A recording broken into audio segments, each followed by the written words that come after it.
The lights in the research room were dim, the walls lined with tall shelves of glowing data crystals. Varric sat alone at his desk, the hum of the archive servers filling the silence. His job was simply review old war files and mark anything important for higher command. Most days were the same.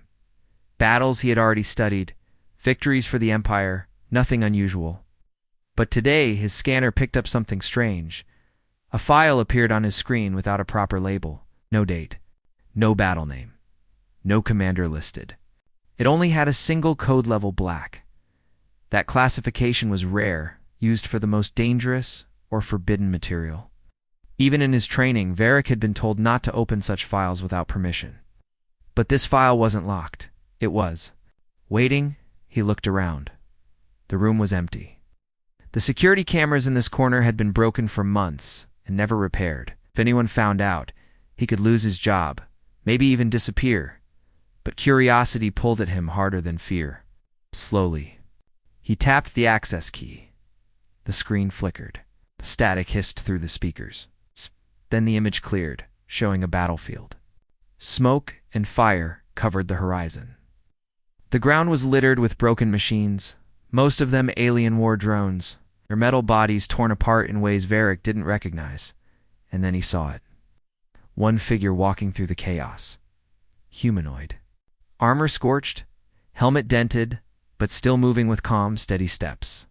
The sensors in the video displayed strange readings, heart rate perfectly stable, breathing slow, temperature normal, no panic, no fear.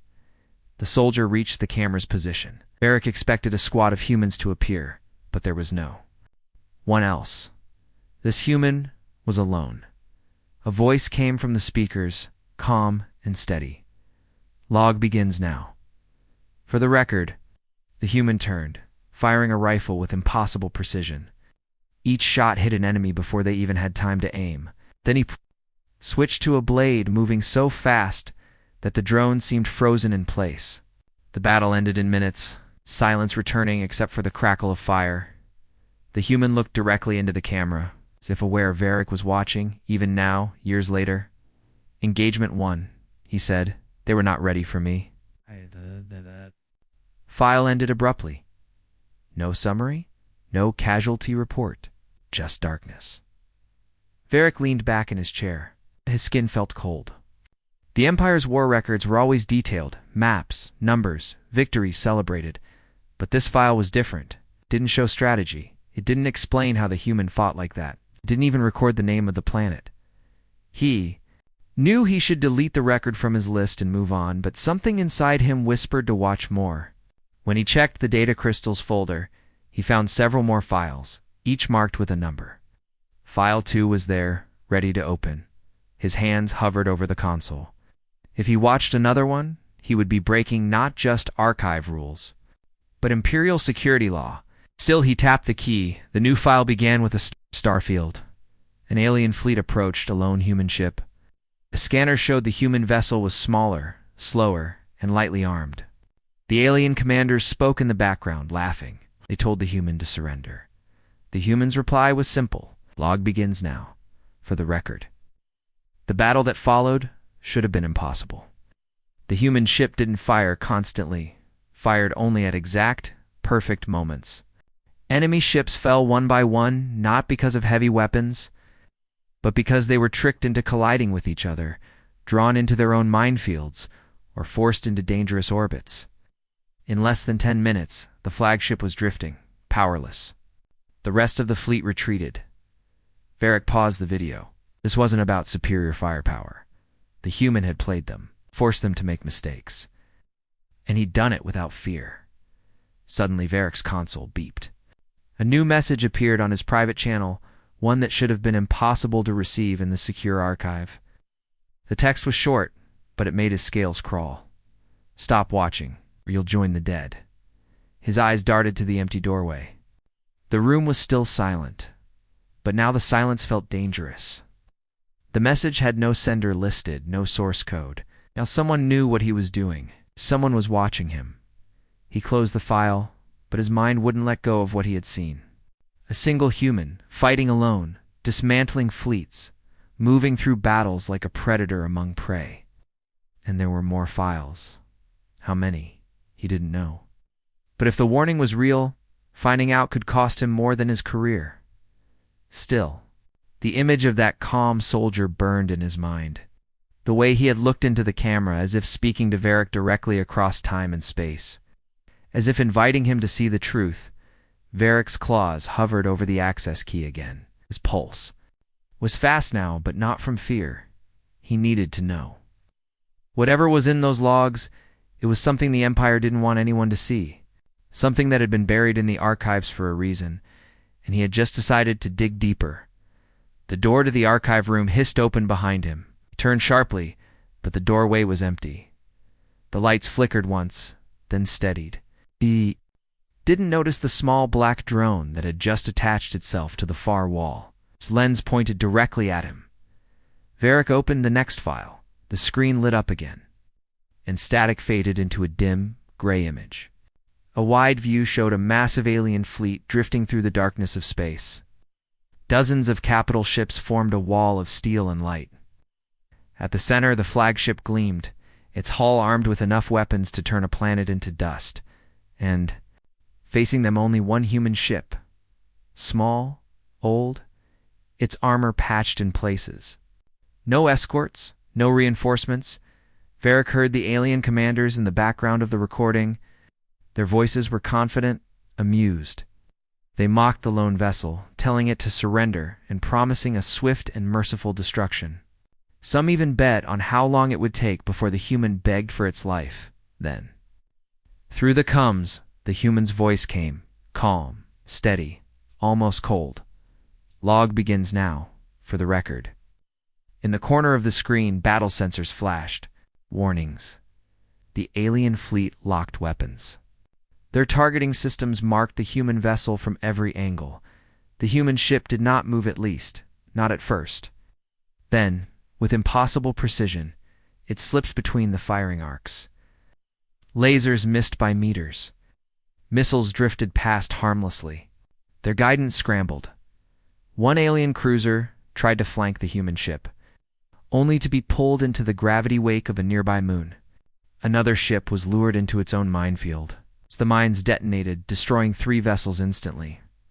Varric leaned closer to the screen, hardly breathing. The human wasn't fighting like normal. He wasn't trading fire. He was guiding them like a hunter steering prey into a trap. Every move seemed designed to force the enemy into mistakes they didn't see until it was too late. 5 minutes into the battle, the alien flagship's shields collapsed. Power systems failed. Its massive cannons went dark. The proud center of the fleet now floated helplessly, drifting without control.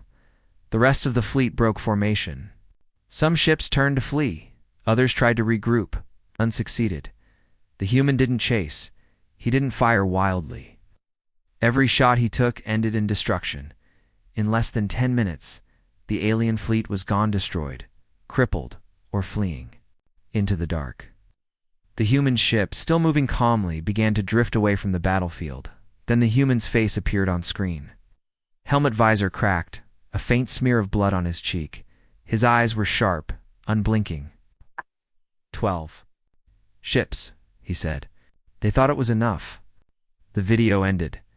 Varric's claws tapped nervously on the console. His mind raced. The Empire's fleet had outnumbered this human 100 to 1. And yet, the battle looked less like a desperate fight and more like a lesson. His console beeped. Again, another message. Last warning. Stop now. This time the words were followed by a second-line coordinates to an unknown sector of space. No name, no description, it's just numbers. Varric felt a strange pull. Whoever sent the message wanted him to be afraid. But instead it made him curious.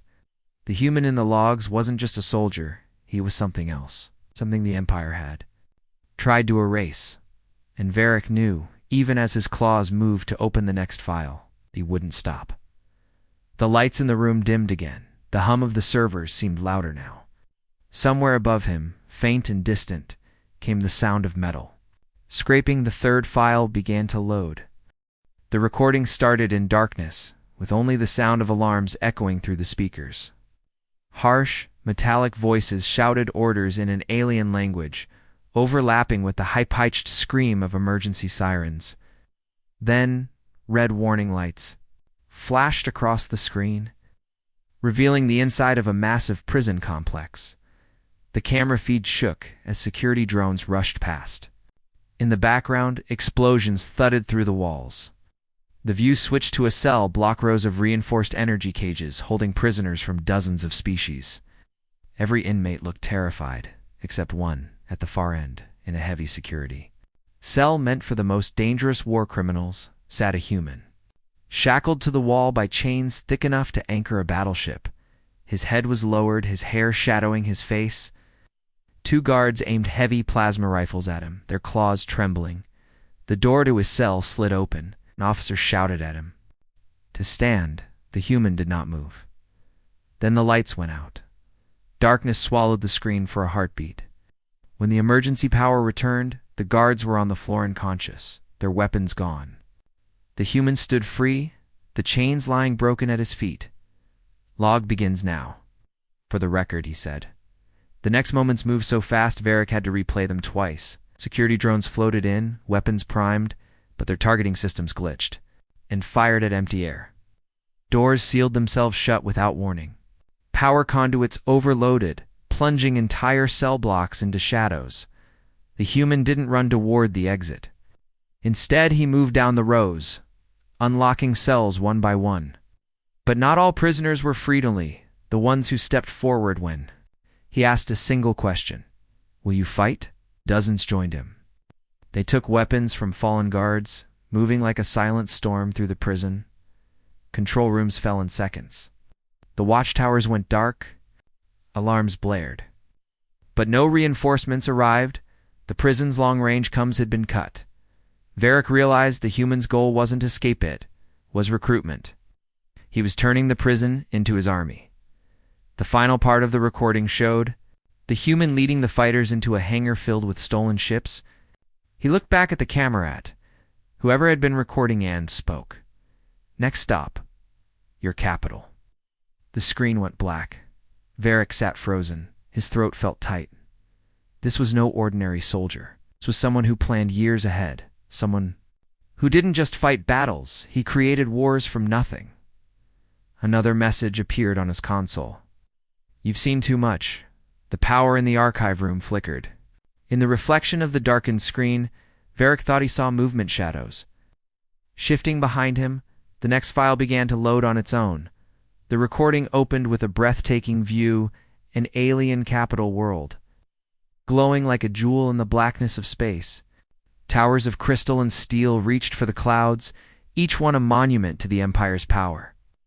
Vast defense fleets drifted in orbit, their cannons ready. A caption appeared briefly on the feed. "Capital infiltration log begins now." For the record, the image shifted to street level. The camera followed a lone figure moving through the crowd.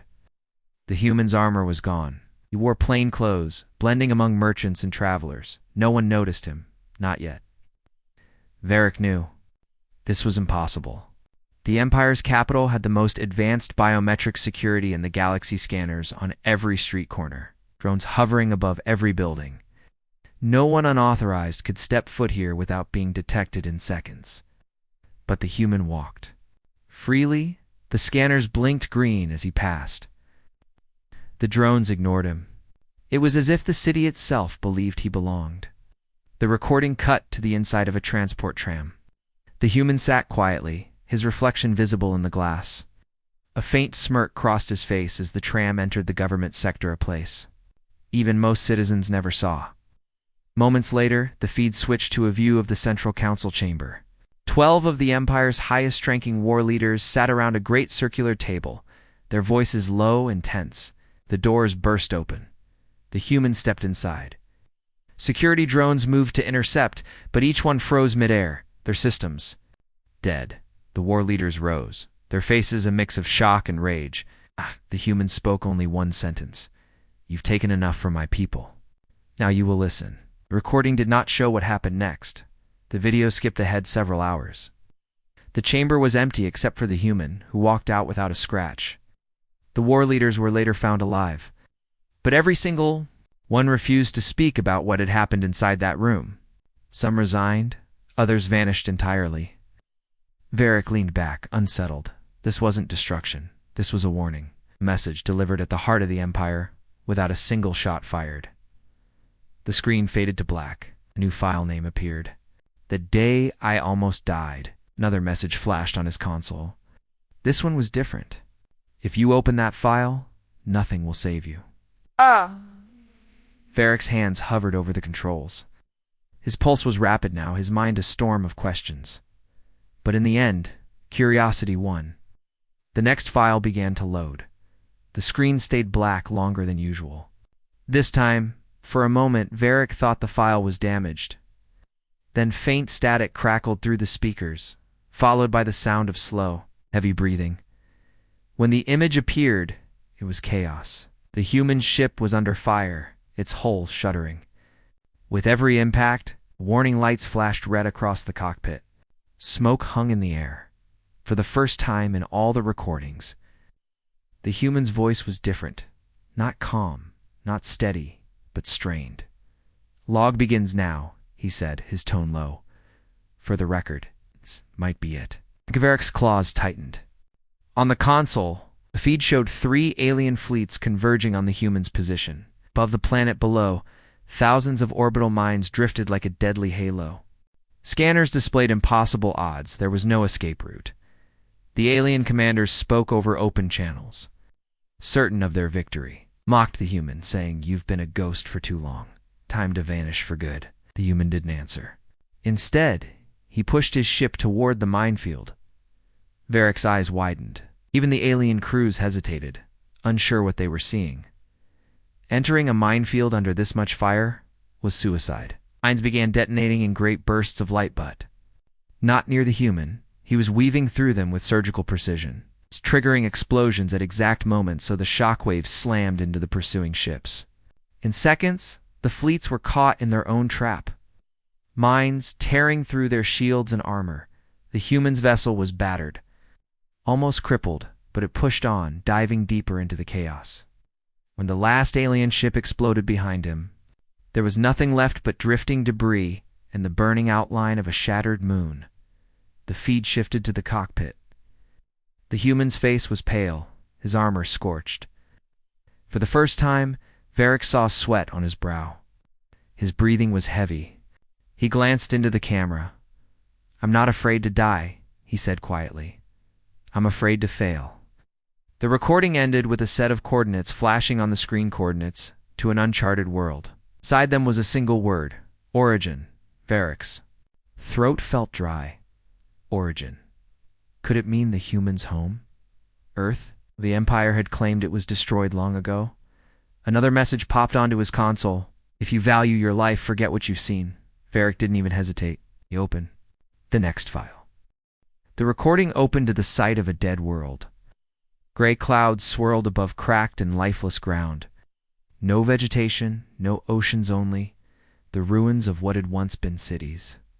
Skyscrapers lay broken like the bones of giants, their steel frames twisted and blackened. The human stood at the edge of a cliff, the wind pulling at his torn cloak. His voice was quieter now, almost, "If you're watching this," he said, "you need to know what I am." Varric felt a strange chill crawl along his spine. This was no battlefield. This was a grave. The feed shifted to flashes of old images, grainy footage of oceans, forests, people laughing in the sunlight. Then, without warning, the scene changed to war. Alien ships blotting out the sky. Bombardments turning cities to firestorms. Screams lost under the roar of destruction. The human spoke over the images. They came for resources. They came for power. They came because they thought we were weak. His voice hardened. They were wrong. The screen returned to the barren wasteland. "Earth," he said simply. "My home. What's left of it?" Varric's claws trembled slightly over the console. The Empire had always taught that Earth was a minor world, lost in a forgotten conflict. But this was deliberate annihilation. The human turned, walking through the rubble, spoke without looking at the camera. "I was one of the last. Not chosen for leadership, not born a soldier. But I learned. I learned what it takes. To fight an enemy that doesn't stop, I learned how to make them afraid. Footage shifted again to earlier moments from the logs Varric had already seen. The lone battleship. The prison break. The capital strike. Each one now carried new weight. They weren't random acts. They were steps in a long, patient plan. They think I'm one man, the human continued. I'm not. There are others. Survivors. Scattered, hidden. Waiting. Day. He stopped and looked straight into the camera. When the time comes, we won't be fighting for victory. We'll be fighting for justice. The feed ended abruptly, but not too black. Instead, Varric's console display changed. His archive login vanished, replaced by a live security feed his own research room from a different angle. Someone was standing just outside the door. A message appeared beneath the image. Step away from the console. Now the door hissed open before Varric could move. Varric spun in his chair as the door slid open.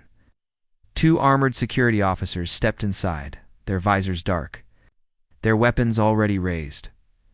Step away from the console, one of them ordered. Voice flat and mechanical through the helmet speaker, Varric's first thought was to obey, but then his gaze darted to the still glowing screen. The files, the human, the truth. If they seized the console, it would all be gone. Now, the second guard said, stepping closer. Varric forced his claws to move slowly, as if he were complying. But instead of powering the console down, he tapped a hidden command sequence on the side controls. The data crystal containing the combat logs slid silently into a concealed storage port in his sleeve. The officers didn't notice. They moved to seize the terminal, cutting the feed. But just before the screen went black, one last image appeared, a live view of a human face, half lit in shadow. The voice came through the speakers, calm as ever. You've seen enough. Oh, you work for me. The officers froze for a fraction of a second. The voice seemed to carry weight, even through the static. Then they grabbed Varric by the arms and hauled him toward the door. Where are you taking me? He demanded, trying to keep his tone steady. Questioning, one officer said. But the way he avoided Varric's gaze made it sound more like execution. The walk through the archive corridors was tense. Drones floated above, tracking every move. The air smelled of disinfectant and metal.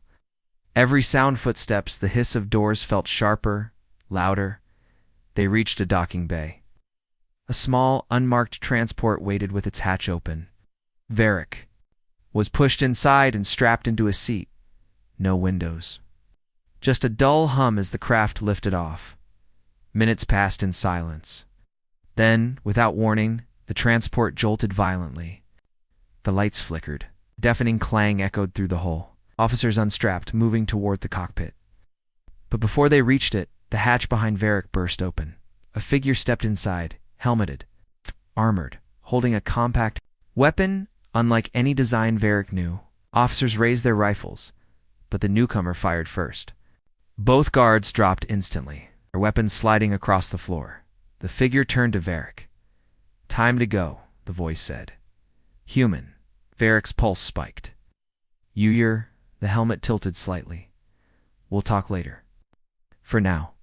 Follow me if you want to live. Varric unstrapped himself and stumbled after the human into the blackness of space beyond the hatch, toward a small, sleek vessel, waiting with its engines glowing, the moment the hatch sealed behind them. The human looked over his shoulder. Welcome to the part of the galaxy they don't put on maps. Before Varric could respond, the ship jumped. Too faster than light travel, stars stretching into lines. On the console ahead, another file from the logs began to play, this one labeled simply, The Truth. The file began without static, this time clear, sharp, and alive. It wasn't an old recording. It was happening right now. The camera showed the void of space, filled with fire. Alien warships burned in every direction, some splitting apart as internal explosions tore through their hulls. Others drifted helplessly. Their power core is gone. At the center of the chaos was the human ship, flanked not by fleets, but by scattered vessels of different shapes and origins, old freighters, stolen gunships, even retrofitted mining craft.